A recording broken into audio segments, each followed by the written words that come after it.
What's going on, everybody? Welcome in to another edition of the Tuesday Track Talk, episode 114, with your Three Stones pit crew. I'm your tire changer, Cam, Your Jack Mankel. And I'm your gas man, Cam. and we've got an exciting episode here today, along with an exciting week that we've got here. It's Chili Bowl week.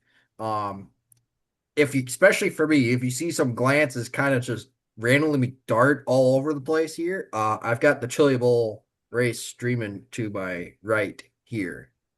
Yep. So we're keeping an eye on that as we go along here. But we got a ton of news that we're going to cover here in all kinds of fashions, and then we're going to talk really, I think, two big topics here, but they're both going to revolve around the NASCAR world. One related to Steve Phelps, and then two, the recently announced championship format.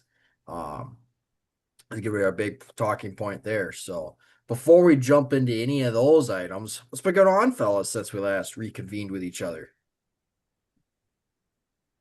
Packers got eliminated. That was pretty embarrassing. Packers got eliminated. Then Rodgers goes down, potentially his last game ever. And who do we have left now? I mean, if you want, Bills. Bills fan. Yep. football's kind of over for me. So Yeah, got to be a Bills guy now, I would imagine. I don't know. Yeah, that's pretty the embarrassing. Super Bowl, but that'll be about it. I mean, Greg Gard found a way to get one done though. Big win up in Michigan. Yep. Number 2 team in the country takes down undefeated Michigan.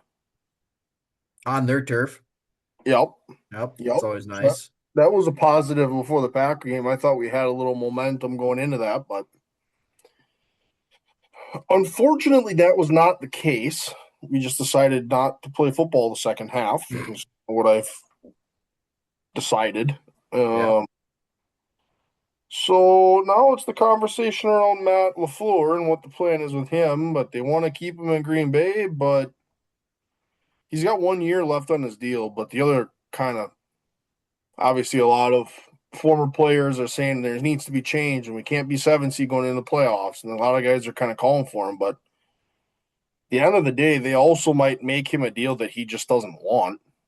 Yeah. You know, the organization can say, here's your deal, take it or leave it, right? Like, as much as people call for him, it might also be a case that the organization has in mind what they want to do. And if he's not on board, he could very well just find himself headed somewhere else. Yep. So, Plenty of openings. yeah, I mean, yeah, Steelers are getting their fourth head coach, going to be fifth since 1969. Yeah. Some organizations can't keep a head coach around for 2 years. So that'll be interesting to see how that all shakes out. But Here's where I'm torn. I'm sick and tired of Matt LaFleur constantly choking away games.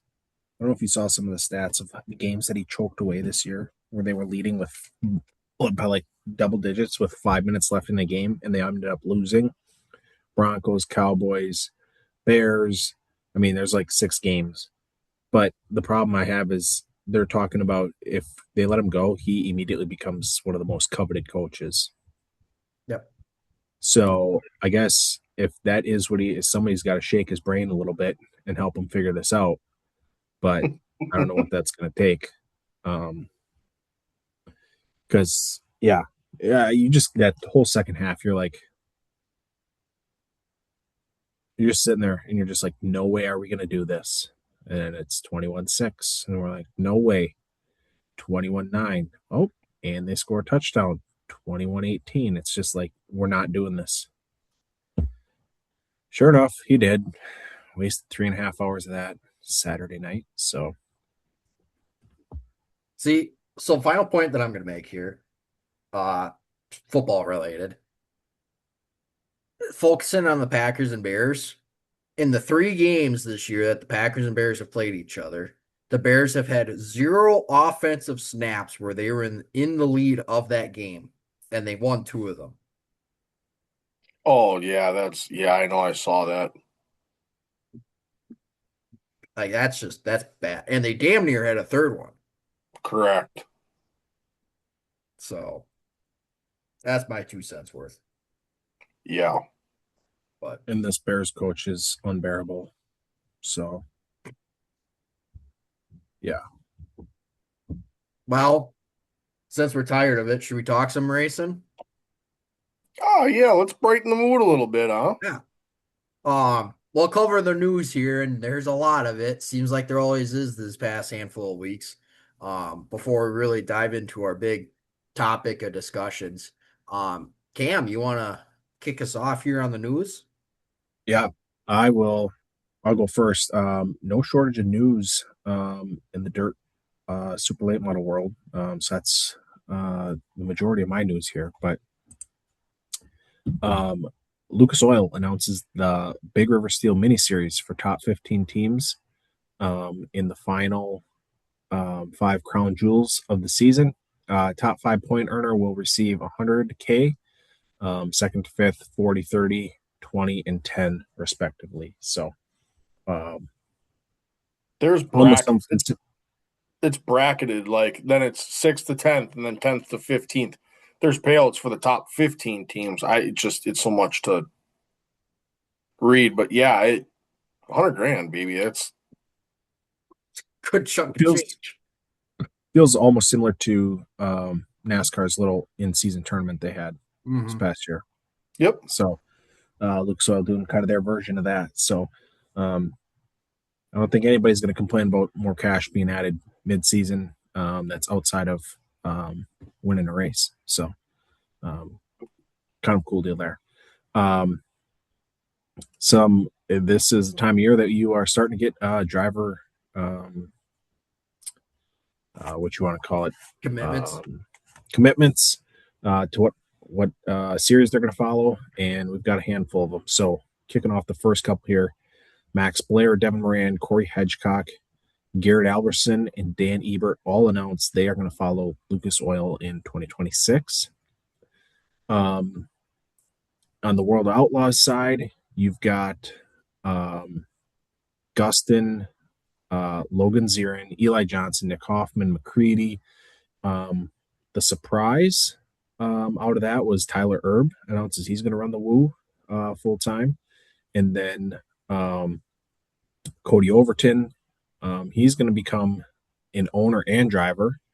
And he's officially got Cody Overton Racing. So he was on tour with them last year, but now he steps in as owner and driver. And then Eli Johnson out of Clewiston, Florida. He is going to run the World Outlaws and run for Rookie of the Year.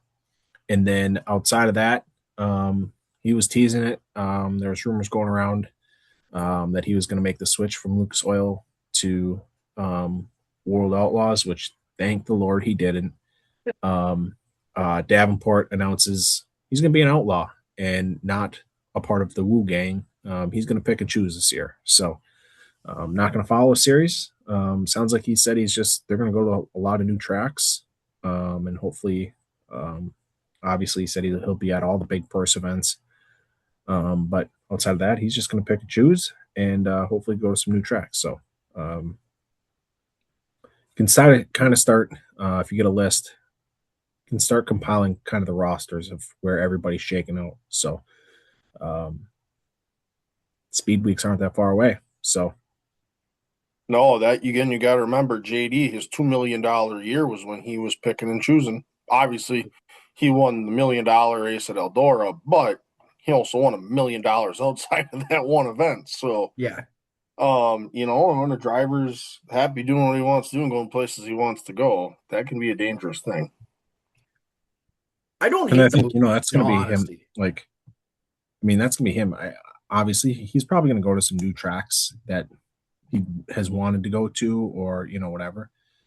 But, dude, I mean, no longer are you going on the road to.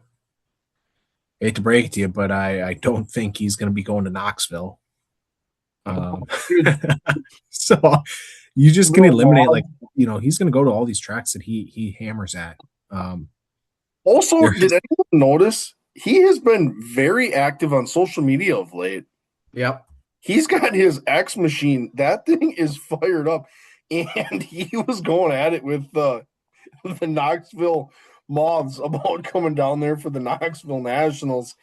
And they just tweeted at him and said, "So you're an outlaw. Hopefully you decide to come back to our dump this year." So he's he's fired up his Twitter, and honestly, I'm loving it. Somebody asked him today. They said, if it was today or I don't know when it was, but somebody asked him like, "Hey, would you ever be interested in GT? I don't know. Yeah, I don't know what it is, so I'm just making this up. But like GT Four. SM4 road racing." And he just responded something. He's like, "I have no idea what GT SMA4 road racing is, but sounds fun." And the one time he did do road racing, he liked it. So, um, yeah, definitely been more active on social media. So, um, it would have just been a pain if he would have went full time woo, because then I would have been the Dirt Vision subscription would have been. Just don't think that we could have done that. So, Mm, yeah, I know. anyways, so yeah, that is where the Outlaw late model guys are. A lot of announcements coming, and then some guys, after that speed weeks, depending on how that starts off, we'll make decisions shortly thereafter. So rosters are coming together. Like I said, I don't hate the move of Davenport going outlaw style. There's only a handful of guys that do that, and you hear more of that on the sprint car side of things and not the late model side of things. I mean, Turbo was probably the most noticeable guy that did that last year, Yeah, but Davenport brings that Rico Abreu star power of being an outlaw on the late model side of things. yep, So I mean, overall, I don't hate the move at all. So, um, moving on to some of the asphalt stuff here. GMS Race Cars, who's been making a lot of moves, wheeling and dealing here the past handful of years, and TFR Distribution are joining forces to create a manufacturing agreement for the chassis companies. Um, I didn't read too much into it, but it just kind of seems like a centralized way to distribute their stuff, essentially. yeah. And long and the short of it, and reading it is what it comes down to is it's going to be GMS is going to be able to put out more chassis, where that Troyer deal is going to be able to do some more distribution type stuff in terms of getting the chassis out and selling them and getting them where they need to go to get them out is a more of a broadened Hmm. chassis company instead of being, the company that builds a dozen or so of them a year to their special group, but they're going to go more mass production type with that deal. Sure. Speaking of chassis, Anthony Campy Racing announced that they're going to be switching to the P1 chassis by Preston Peltier for this year as well. Yep. So, uh, in ASA news, Scott Menlon uh, is stepping up to be the ASA Stars National Tour Series director for this year. Comes from the CRA in that same role that he held um, in 20, and he will keep that role in 2026 as well. So he'll be pulling double duty with the CRA and the Stars National Tour. Um, Yep. some commitments as well for the Stars National Tour. Casey Klein and Derek Thorne / the Highlands Motorsports Group have committed to their platinum program for this year. That joins Casey Roderick, who committed earlier in the year. Yep. Jet Noland also is committing to Donnie Wilson for a full Southern Super Series schedule, which will essentially have a partial Stars National Tour schedule as well. Hamke Race Cars will become the presenting sponsor for the Pole Award for the ASA Stars National Tour as well. So again, chassis company getting involved in the sponsorship side for the ASA series. The other national touring series, the UARA, has announced that they will stop or they will shift their broadcasting from Race America to Ultra Broadcasting in 2026 with Ultra Racing. Kind of leaves Racing America out in the dust, honestly. That was kind of the last big one that they had, and I mean, really, what's on Racing America? exactly. I mean, maybe the Rattler. Rattlers UARA race.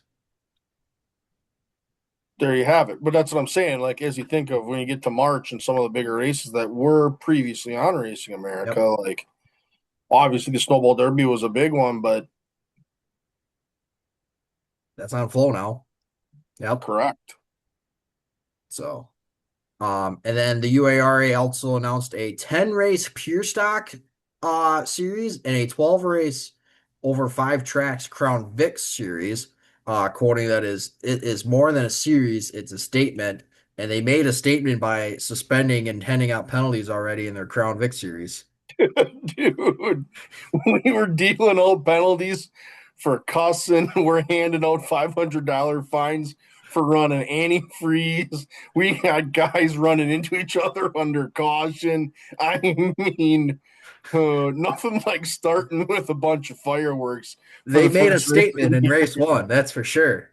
The weekly Crown Vic guys that are a little more rough around the edges were not ready for that. I can promise you to get that $500 ticket in the mail. Oofta. Oh man, I saw that and it was like you kept reading and you're like, what the hell happened? Oh man. That Yeah. kind of popped out of nowhere. Yeah, and they didn't hide it either. I'll Nope. tell you that much. All right, we're gonna go ahead and run through the news of the NASCAR world, and we're gonna talk ARCA all the way up to the Cup Series, and then obviously we'll dive into the playoff and all the other stuff in terms of actual NASCAR and the governing body. All right, this one broke last night, and I think this is the one I'm most excited about. You guys probably, I don't know what you think on this one. I'm excited about it because I'm so invested in their YouTube channel. Um, I'm gonna I'm gonna botch his last name because I haven't heard him say it, but George Ciliano or Squirrel, as they call him on Cletus McFarland's YouTube channel, he will run the ARCA race at Hickory with Rhett Jones Racing in that 30 that Cletus is going to run at Daytona. What he's doing is he's running the Hickory to get approved to go run Kansas and Talladega. So obviously he's got to make the race to get his basically his big track license. So he's going to run that race.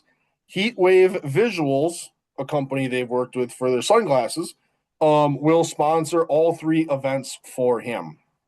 So kind of with that, Cletus said they've got 5 races on his ARCA schedule with some more news to come. So maybe he turns around and just runs the whole thing for points. We'll see. But Yep. this is, and they said it today, I guess last night when the video came out, this was all a part of the plan, and Biffle had this all planned out. All 3 of them were going to race together before he passed. He had this all planned out. He got those 2 with Rhett Jones. He had a deal set up for himself. So this was all planned out before Biffle passed away. So the boys are going to go racing, and they're just going to complete the mission, as they say. So Mm. kind of a cool little deal for those guys. Cole Butcher has a full-time ride in a NASCAR National Series. That was reported by the Front Stretch. That was also noted that news should come out this week. It's Tuesday. We have not heard anything yet, but Of um, of note, I do want to throw out that we made a comment on, was it last 2 weeks ago on our episode 2 weeks ago, about the NASCAR silly season, that there wasn't a lot of truck news and a lot of question marks around the truck series. yeah, leaves the guy to speculate a little bit. Take that for what you feel like it's worth. Yep. So, yeah, expect some news from him this week. The NASCAR Drivers Advisory Council has named Chip Wiles. Chip Chip Wiles, Wiles. former Daytona president and NASCAR executive, as that advisory council's executive director. So he steps into that role with the advisory council. Um, Um, a name, real quick, a name that you typically hear with that council, Jeff Burton. He is an advisor kind of between NASCAR and this advisory council as well. Drivers include Byron, Briscoe, Logano, McDowell, Kurt Busch, and Kyle Petty are part of it, and a couple of other executives outside of NASCAR, but have been involved in racing. So Yep. Um, Speaking of truck news, as we kind of talked about it, Jimmy Johnson. He will return to the Truck Series for the first time since 2008. He will join Tricon driving the number one at the San Diego race, obviously the new adventure that NASCAR announced for their 3 series. Speaking of Jimmy, the other news for him, he will have a guaranteed spot in the Daytona 500 with the open exemption provisional. The Daytona this year will now be 41 cars. So Jimmy doesn't have to race his way in like he's had to the last couple of years.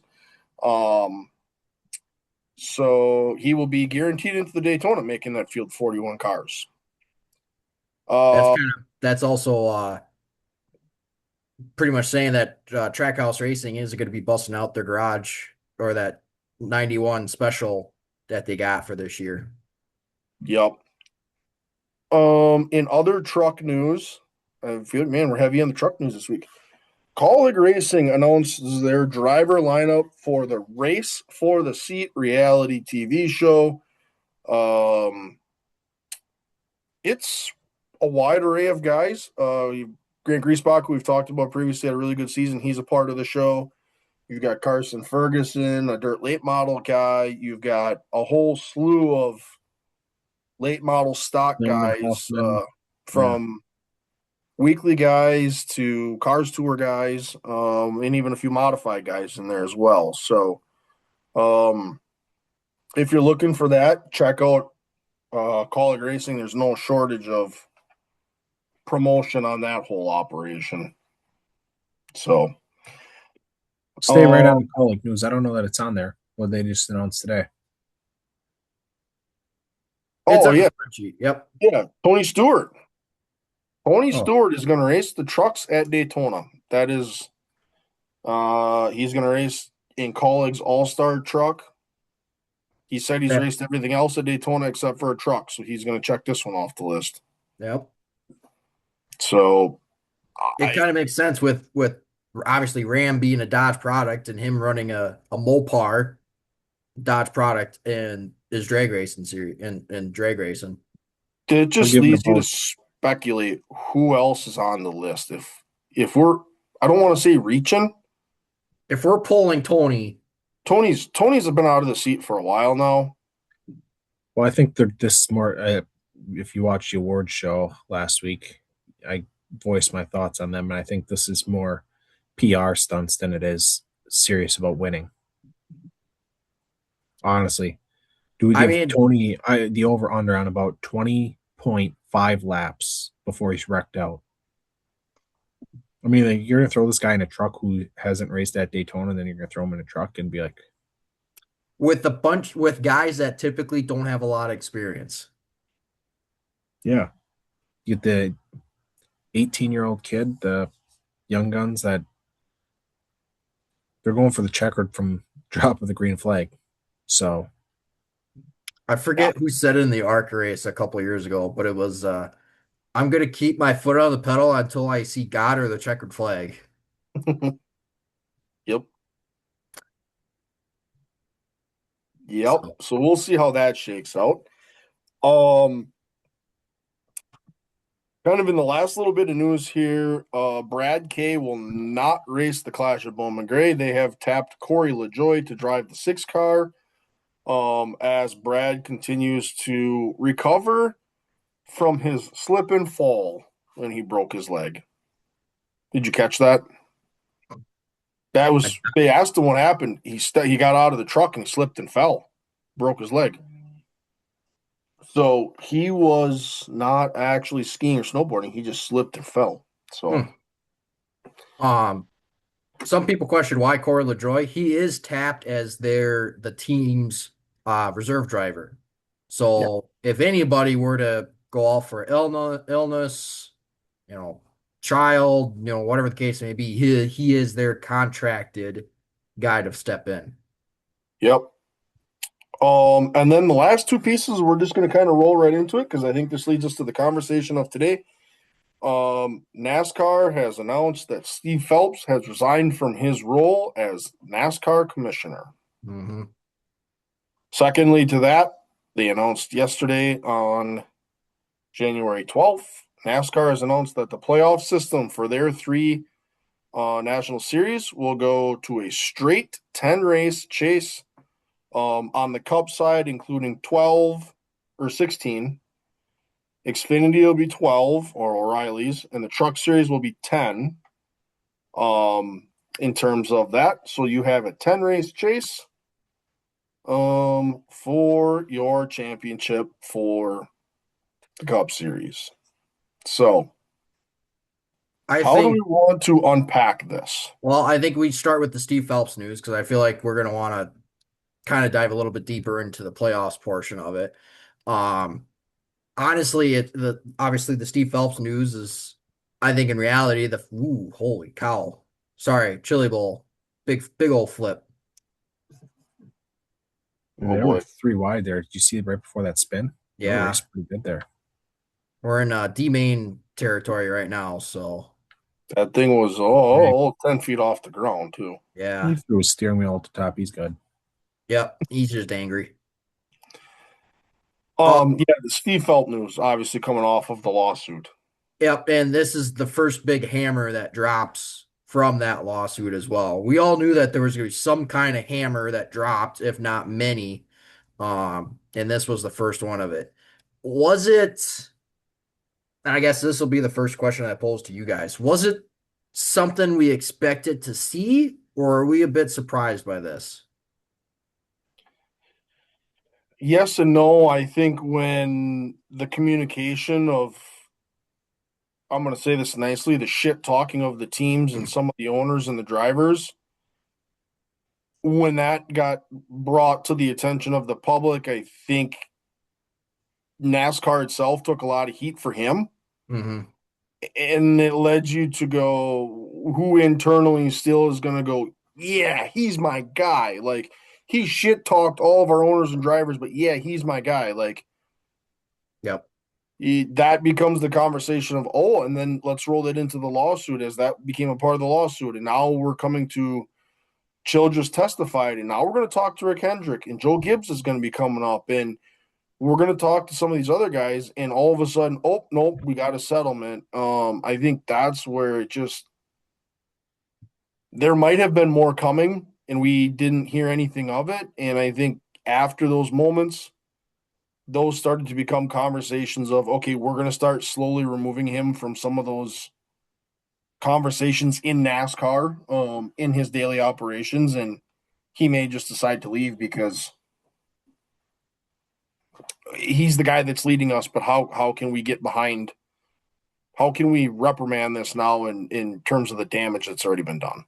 Especially in the position of commissioner that he was, which I mean basically is the guy below essentially would be the France family and Jim France as the man, Yeah, second most powerful person in the organization.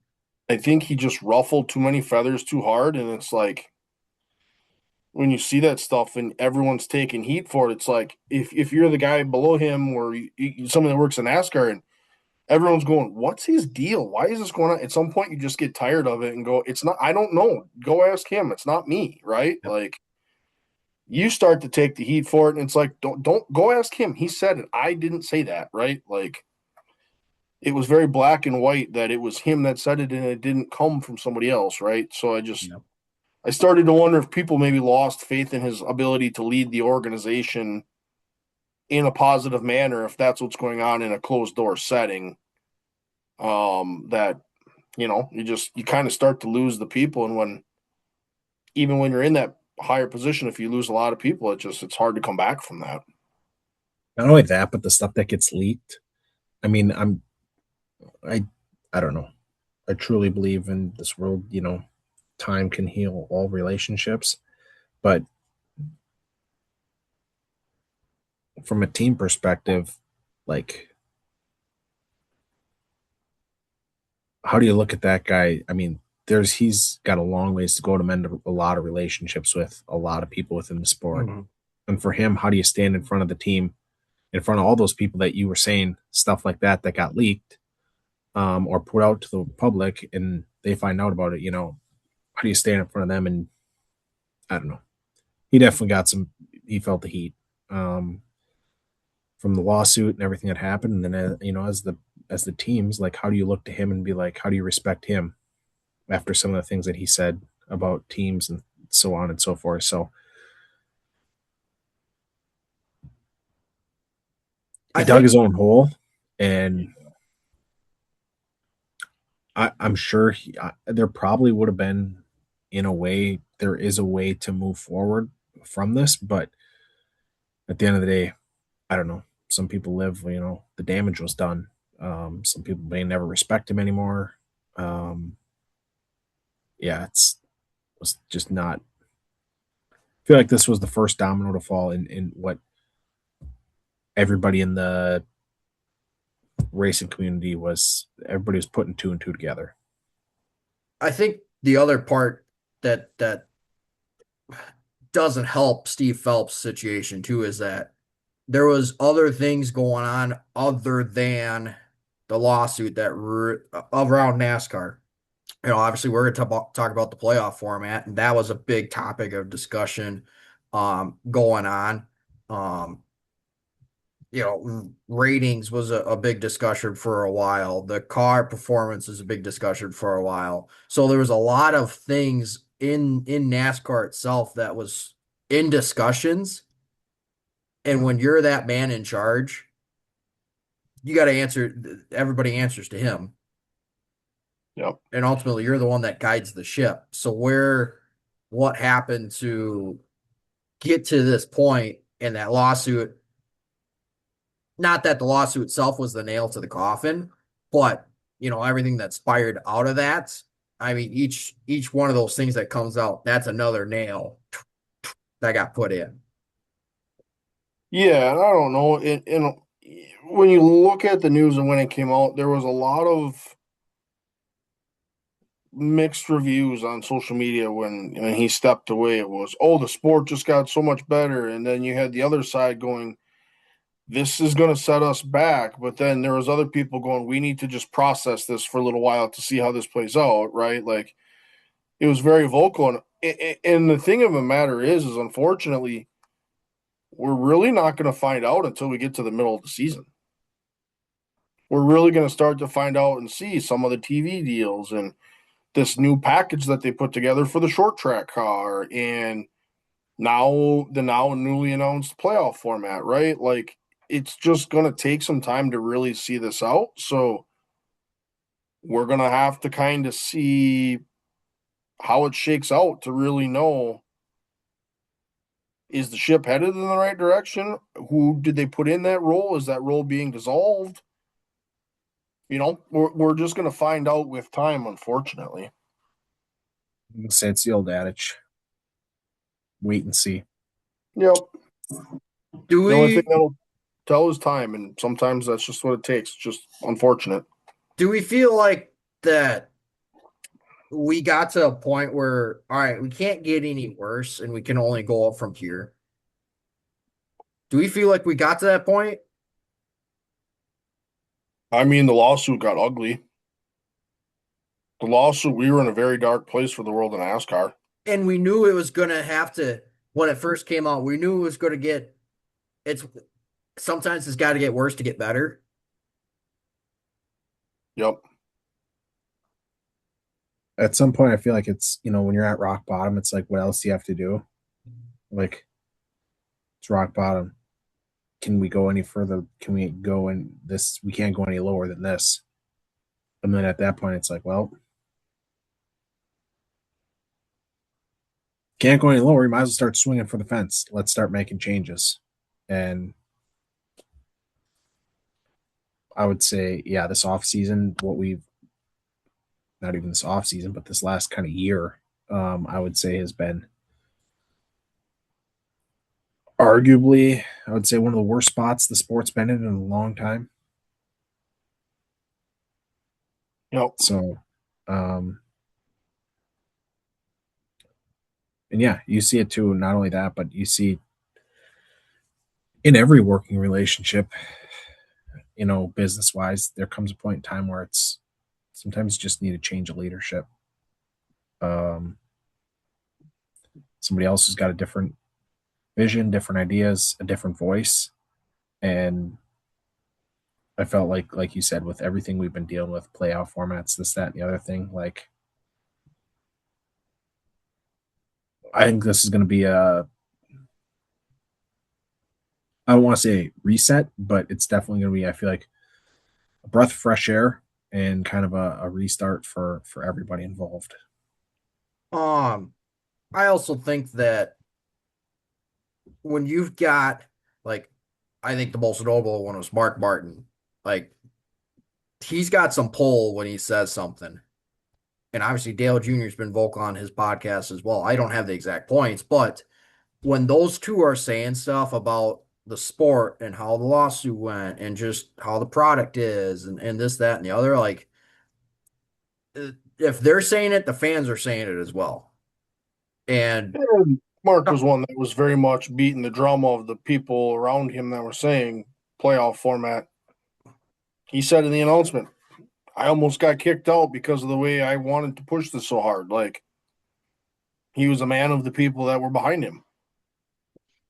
and when you get the people saying different things about the sport itself, that something's got to be done at that point, and changes got to be made. Especially the fans. Like if the fans are saying it, and I don't know how you guys feel about it, but I feel like racing as a whole is so much more dependent on fans, whether it's feedback and interaction and participation versus any other sport that's out there. Oh, for sure. So Absolutely. so and it's obviously they haven't filled that role of commissioner yet. I wouldn't expect them to fill it anytime soon. Yep. That role had only been in place for not even a year, I think.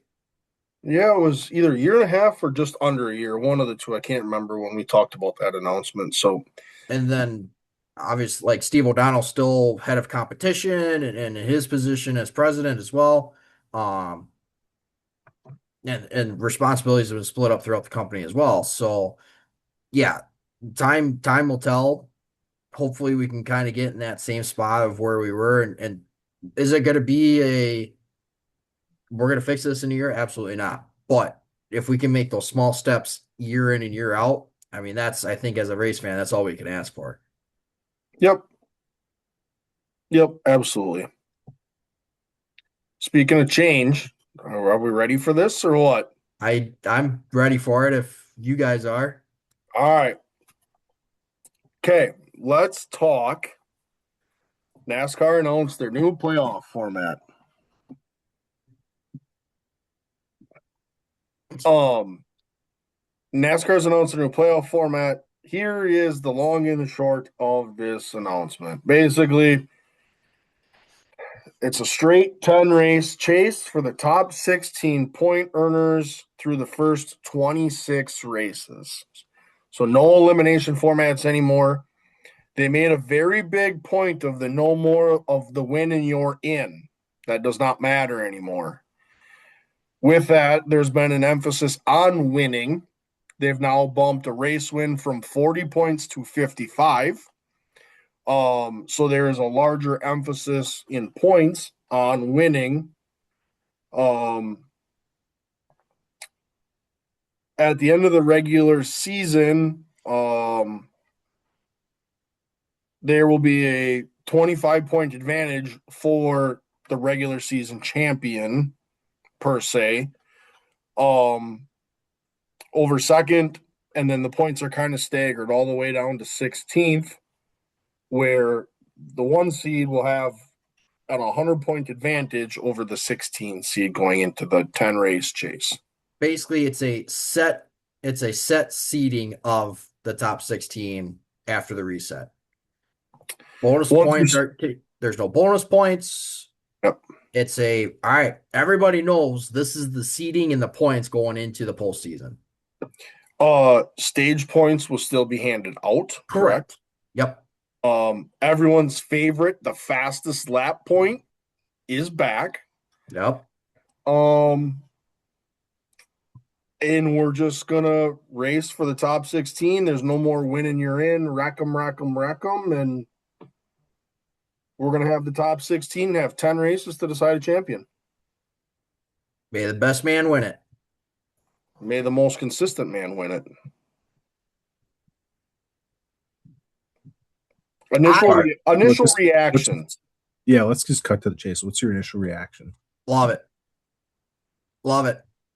If I couldn't get a 30 race or 36 race format, this is what I wanted. Plain and simple.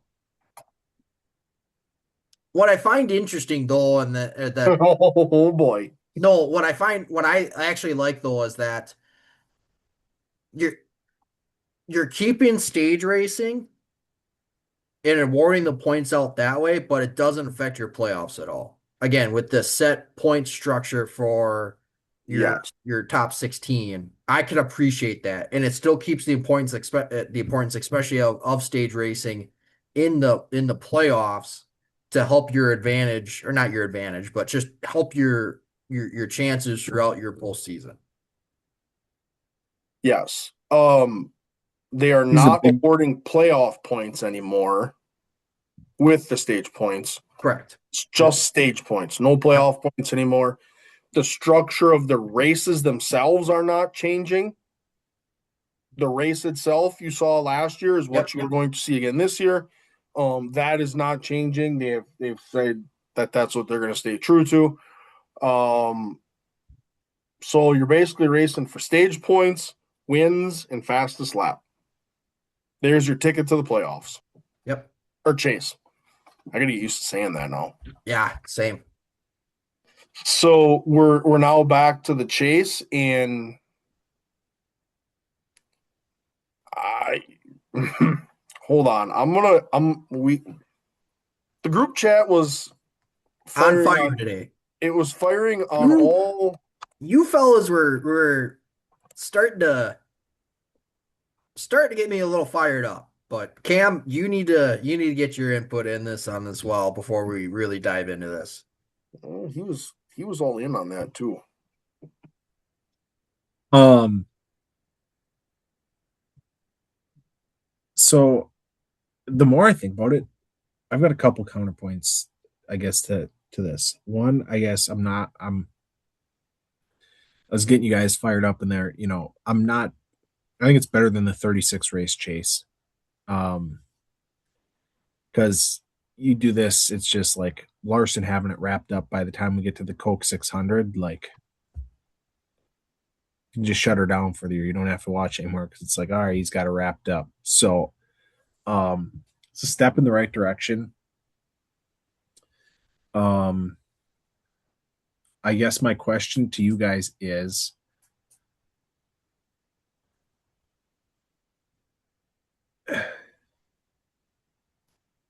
this is my thought, is we're going to reward consistency. That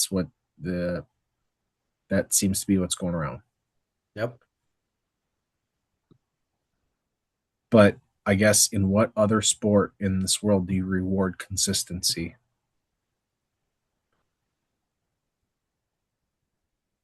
The NFL playoffs, the NCAA tournament. It doesn't matter what playoff format you talk about. Sometimes it just takes a team getting in to the playoffs, and then they get hot and go on a run. The Packers Super Bowl, I think they came in as the 6th seed, had to go on the road for all their playoff games, ended up running the table. So Okay.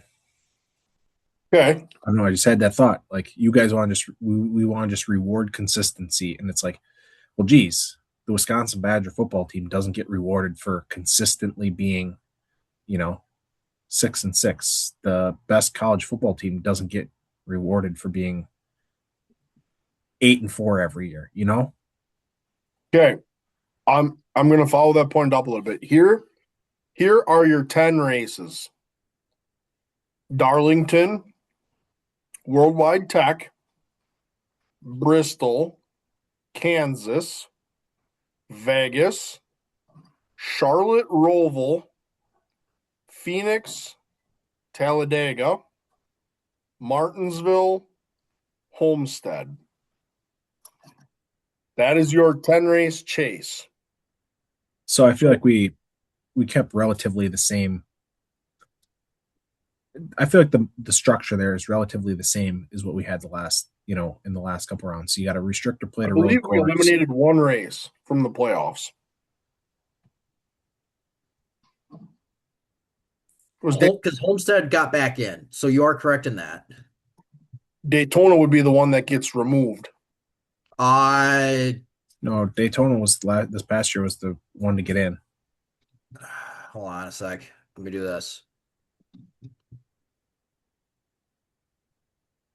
Did Atlanta have a playoff New race last year? Hampshire. Gotcha. Yep. New Hampshire got booted out. Okay. Overarching New theme Hampshire was here. a playoff race. Say what? New Hampshire was a playoff race. Last year, yeah. Are you Won sure? by none other than Ryan Blaney. Of course. I had to fact check this. I'm looking right on NASCAR's website here, bud. Anyways, my counterpoint to this consistency one, is it going to reward consistency? Yes, but it also opens up the opportunity for a 16, 15, 14, 13th place driver to just go on an absolute tear and have a chance at a championship, i.e., Tony Stewart versus Carl Edwards. You got to remember, Stewart did not have a great regular season, got himself into the playoffs, and then went on an absolute tear, winning 5 of those 10 races. You know who's in trouble? Say it. You know you want to. SVG. But, so I heard this on the radio this morning because they brought that up as well. Even without this chase format, Trackhouse and SVG knew that ovals were going to have to be their area of improvement, regardless of playoff format. Yep. So I feel like that's a null point just because, all right, yes, now their chances of getting to the playoffs are one a lot harder, but it was already, they already knew it was going to be ovals need to get improved on just because obviously we saw what they did in the playoffs in 25. So, yes, agree with your statement. I agree with my own. I'm going to agree with yours. Sure. The thing is going to be what is the window of improvement? Is it 3 positions or is it 10 positions, right? We're yet to see that, but that's Sure. what's going to have to play out with this guy because unfortunately, whether you like it or not, he was not the number 2 or 3 or whatever it was going into the playoffs last year. It just is a matter of fact. Yep. Dominated the road courses. You know what? He did his job and he absolutely dominated them, and good for him for doing so. Overall, not the 2, 3, 4, whatever he was going into the playoffs. Yep. So I think in that aspect, it's going to kind of realign some of those pieces of, when Kyle Busch talks about, they interviewed him and he's talking about, well, yeah, you can talk all you want about 16th. He goes, but at the end of the day, we're not going to have somebody behind us this year winning and then knocking us down the point totals. 2 other guys that brings up, obviously, Harrison Burton and Josh Berry. Correct. And Austin Dillon from a couple years ago. Correct. Right? Like, when you think about it, who are the guys that are going to be all right? it's the guys that have been in the playoffs constantly for the past handful of years. JGR, Hendrick, 3 of 4. 3 or 4. Yep. We'll see what the 4th one brings this year. Penske. Penske, they're going to be all right. Yep. And when you start to look at that, you go 3, 6, 9. You're going to That's start. half your field right there. You're going to have the conversation around the 2311 camp.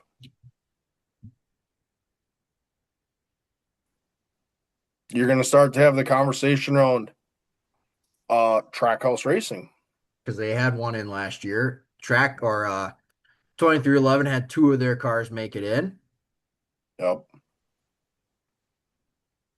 Cars that didn't make it in, RFK, Yep. Spire. Brad Another guy we talked about in SVG, but they were saying, all right, you got to be a more well-rounded driver. Mike McDowell's going to fit that shoe perfectly as well. Yep, I would agree.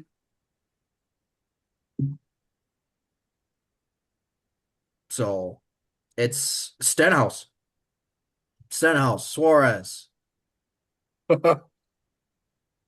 I mean, again, it's going to have to reward guys that you got to be a well-rounded driver for this. And that's what I think it needs to be. I'd agree. It's these guys, it's going to eliminate these one-offs from just ousting somebody from the playoffs. 100%. Is there still an emphasis on winning? Yes, because you want every points advantage you can get going into that 10-race chase. Because let's be honest, when you look at it, you start to get down the stretch, and we're stirring this up a little bit. The third to last race of the year is Talladega. If you're in a points battle and Talladega happens, good luck. It could be one of two things. It could be really, really good for you, or it's the end of the season. Yep. One point that I want to make, you talked about like points and everything like that. Larson kind of not exposed it, but he brought up this point last year. You know, how many times did they come out of a race, work on the car to repair it, come back in to go for the fastest lap? Dude, that was when you get into this chase. I love that. When you get into this chase, you're going to see that a lot more from any of those guys that are in the top 10, especially early in the season in that run. If a guy wrecks in that first, second, or third race and they're in the top 10, you're damn well going to see them go in the garage and try and fix that car to salvage points. Yep. You're going to have the wow, it was a good points day. I guarantee that's going to come up in interviews. Guarantee it. Yep. I don't know if we've ever fully discussed the fastest lap point. How do you guys feel about that? Larson took advantage of it last year. I kind of think it's awesome. And honestly, I think the two races that he did that, I think those are the 2 points that he needed to wrap up the regular season championship.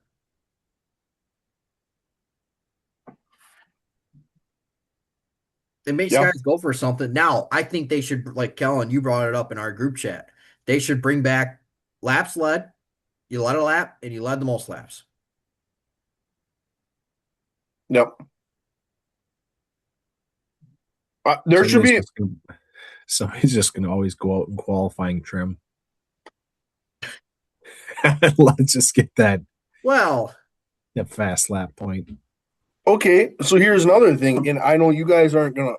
I don't know how you're gonna like this. I can hear probably some people listening to this that are gonna grumble a little bit about this idea.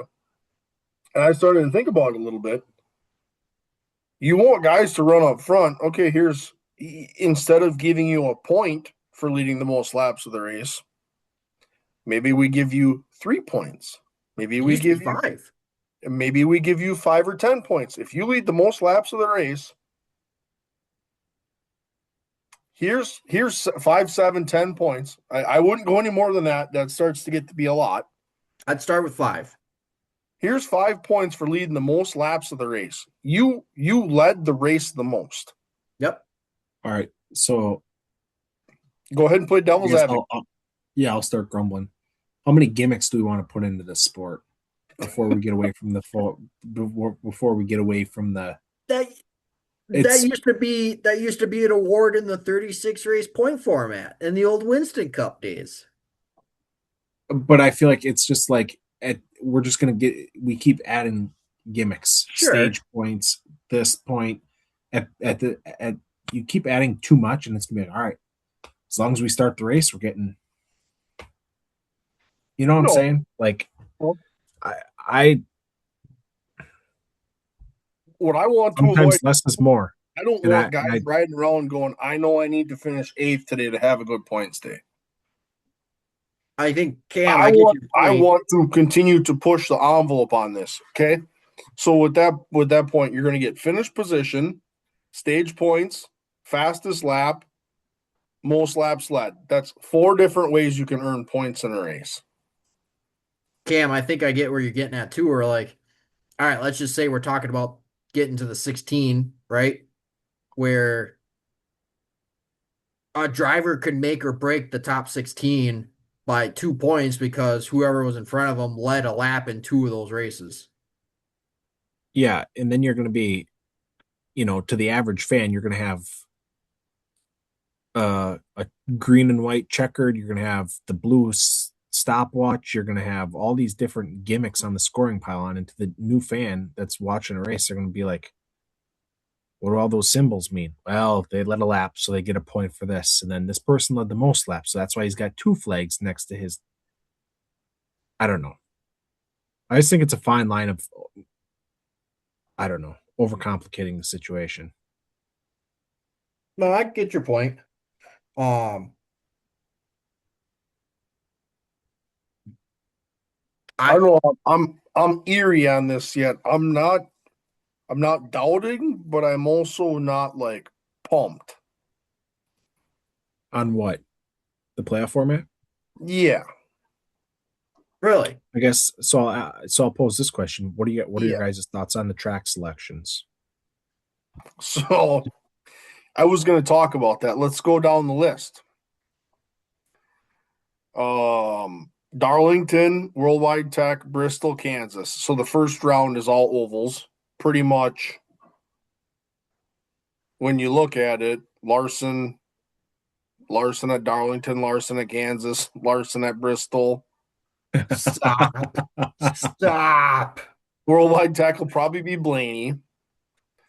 And then we go Vegas, Road Race, Phoenix, Daga, Martinsville, Homestead. It is very 1 to 2 mile oval heavy. I don't know how much I love that, but I don't know how much more I would want to change. We don't need a Daytona in there. We don't need another road course in there. I don't know. I don't know what else I would change though.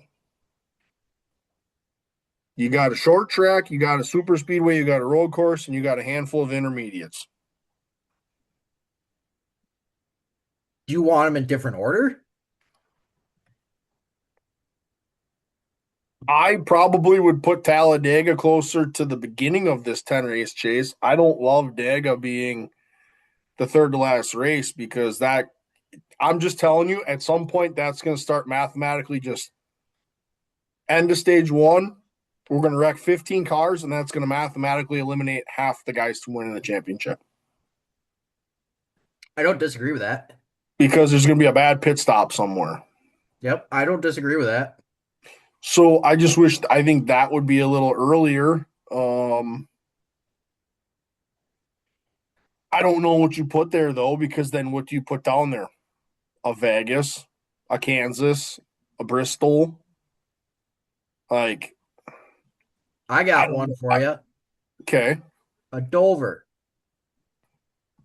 We're only going there once. Yep.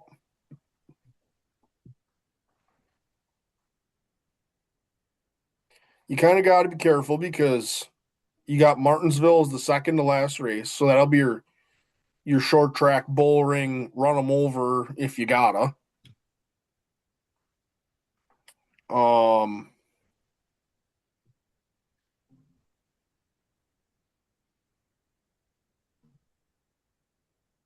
yeah, I don't know. I mean, you have all of your different disciplines. Maybe I'm just dissecting it and seeing it in a different fashion because I know what, we're not talking about cut races anymore. We're not talking about groups of races. We're talking about 10 races. May the best man win across 10 weeks. So it's going to get interesting when you start to get to that Roval race, because let's not hide the fact that SVG is probably just going to go out and win that. Where do the rest of your 16 playoff guys finish?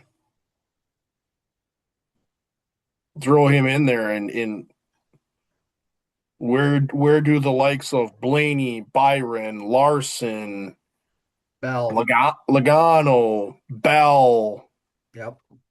where Hamlin, where do these guys shake out? Because now he's taking points from the playoff guys, Sure. and he has every right to do so.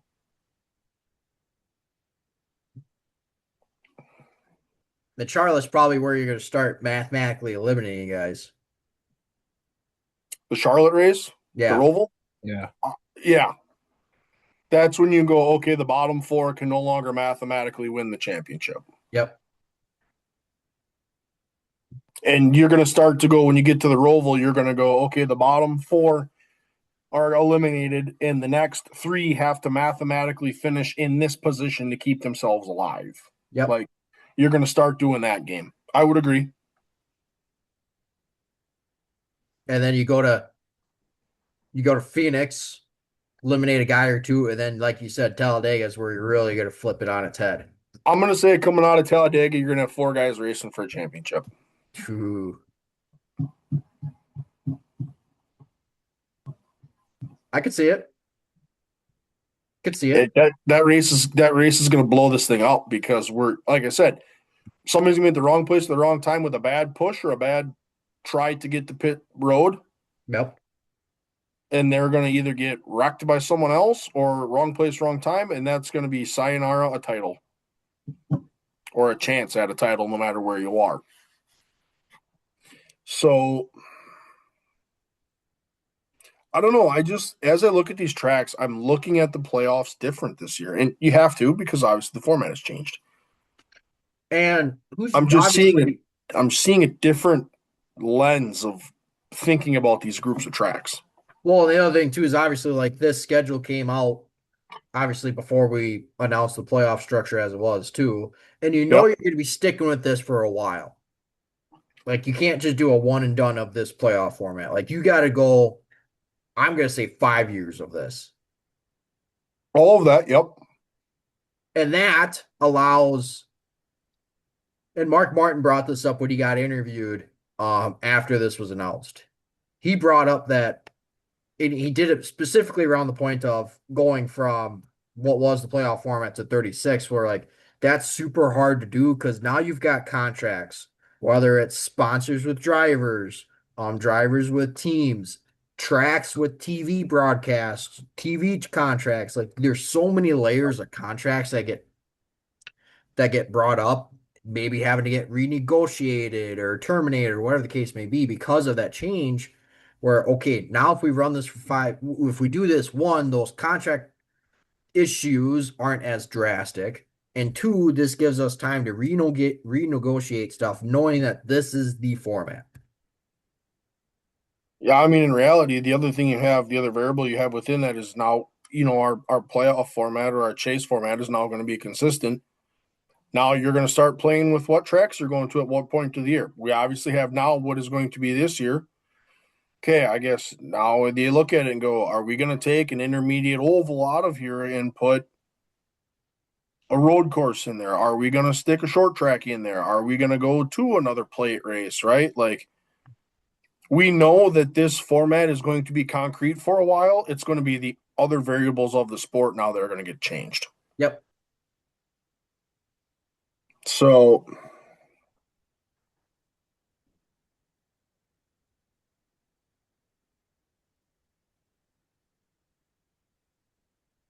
On a scale of um I guess on a scale of 1 to 10, 10 being absolutely nailed it, um, one being absolutely can't stand it. Where do you guys fall on this new format?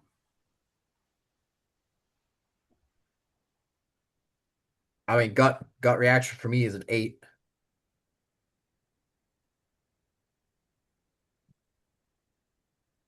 6.8. Oof. Wow. Wow. Yeah, yeah. I think we could have a champ have this wrapped up by the third to last race. I see. Now, I knew you wanted to bring that up. Are you going to be disappointed if that happens? Is my question to you. If it gets wrapped up with 3 races to go, Yeah, absolutely. you'll be disappointed. Absolutely. Okay, all right. Write that down. Noted. Yep. I don't, with the So level of competition that we have right now in the Cup Series, I don't see that happening. In the Truck Series, where we saw Corey Heim go on an absolute bender of a season, there's a better chance of that. That was wrapped up like week 2. Let's not hide that one. In the Cup Series itself, I have a very hard time believing that championship will be wrapped up with 3 races to go.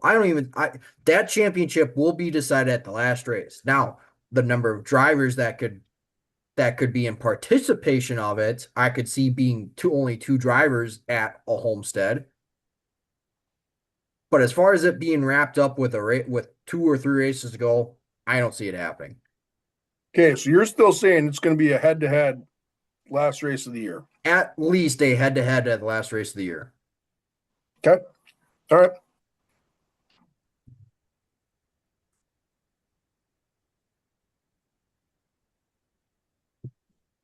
I guess my first part of the question, I'm more optimistic. I was thinking like I was high sevens, mid eights. Was gut reaction on format. Wow. Um,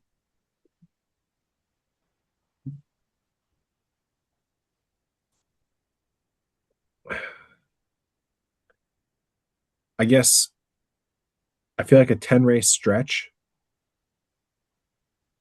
is enough races for the best to separate themselves. And so if it is wrapped up with 3 races to go, we've all been complaining about, does this one trick pony race, one bad race can cost you the championship. Denny Hamlin, one pit stop cost him a championship. Like, I think this is going to help eliminate that. And if you're the best car over 10 stretches, and you've got it wrapped up with 3 races to go, I think that's a deserving champion. And while views, this, that, and the other thing might be a little bit anticlimactic, I feel like that is what we're trying to undo the last format, and now we're going back to somewhat closer to the older format, and now this is a step back towards that. And so I got a question, I guess, and as I think about this out loud, is 16 drivers too many? Chase Elliott says so. Does he know what he wants? No, I'm good with 16. That's fine. Would you change the 16 and 10 is my question. No, You I'm good go with 16. you go 12 and 8. Do you shorten it up, make it abbreviated, make it a little more intense? Do you like where it's at? I guess we have to see this play out for the first time in a while, but obviously the new car and all, we have a lot of variables going on, but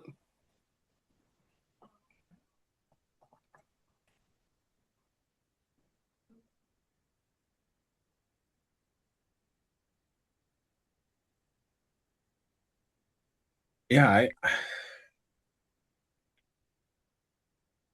I don't know. I think time's going to tell. I think that's the overall theme of the state of our sport right now. Um, like we talked about, coming off the lawsuit playoff format, this is going to take a little bit of adjusting to, and I'm sure it's not going to be. I don't know. I feel like whether with a year, 2 years, people might. Time's going to tell.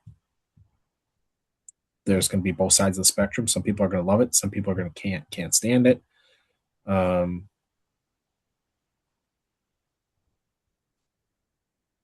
I don't know. I would say, as I sit right here, I'm fairly optimistic. I'm cautiously optimistic, but yep. There As is Cam, nothing as better Cam without. would say, as Cam would say, I am stock high up on this one. Yeah, you got the chart emoji on big time. there, there, there is though there was. I will miss a little bit of that feeling there. Coming down the stretch there. Last 4 or 5 races where you got guys that are just full tilt going for a win. I will miss that aspect of it. The old Austin Dillon Wreckham or somebody that's just full send. So um, I will miss a little bit of that, but I think this is ultimately going to help cut that shit out. That put us in the news for a lot of the wrong reasons the past few years of guys driving over their head, tearing stuff up, and uh, you know us having the conversation and saying that's not racing. So Um, I guess by here's or Logano being a fan of the last one after he drove 5 car lengths in to Byron at Darlington that one year. Like, of course, Logano's not going to be a fan. But, anyways, here's where I'm at. For somebody who followed racing as a little kid, because that's just what we did on Sundays. We just watched racing on Sundays as little kids, and somebody who was unaware of the situation of trying to win a championship, and I was just watching to watch Dale Earnhardt and Dale Jr. and Jeff Gordon, and because damn, you just loved seeing your superhero do some racing. Who at the middle point in his life got lost, and I am now back. It's a big change as I came back to the sport. It was all we knew was the playoff format. Mhm. All we knew was this is how it's done and this is how it's going to be. So it's a big change. This is the first time we're really going to look at things. I particularly am going to look at things differently because all I've known is every 3 or 4 races we axe a bunch of guys unless you keep winning. So it, it's different. I'm cautiously optimistic that it's going to work out well because it's been utilized previously. Um, but I just as I'm sitting here, I'm seeing things differently because there ain't no more playoffs no more. It's 10 races, and your 10 best performances are going to win you a title. So I don't know. I just You got to be good when it counts. you could have a mediocre regular season, and then when the chase shows up, you could go on a heater and Do you know who that sounds like? A very Penske-esque type of run. yeah, they've shown they can do it, and they've done it previously. The tracks aren't changing. Yep. You get to the playoffs and you win 2 races, you're going to be in a dangerous spot.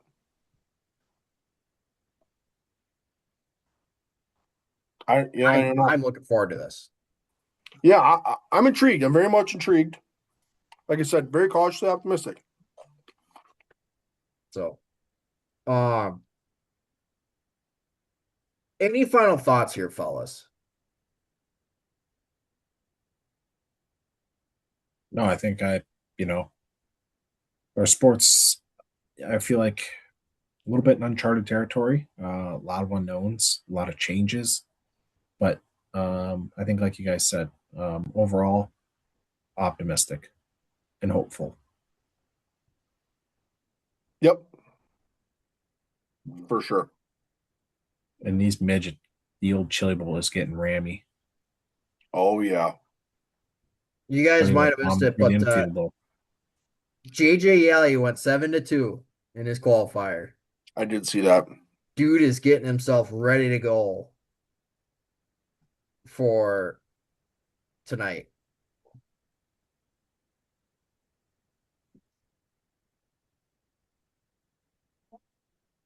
So, yeah, speaking of Chili Bowl, obviously it's Tuesday night.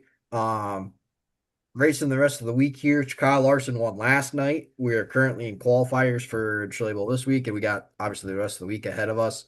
Um, we were talking about it a little bit. We're really looking forward to this Mono y Mono qualifying shootout on Saturday night.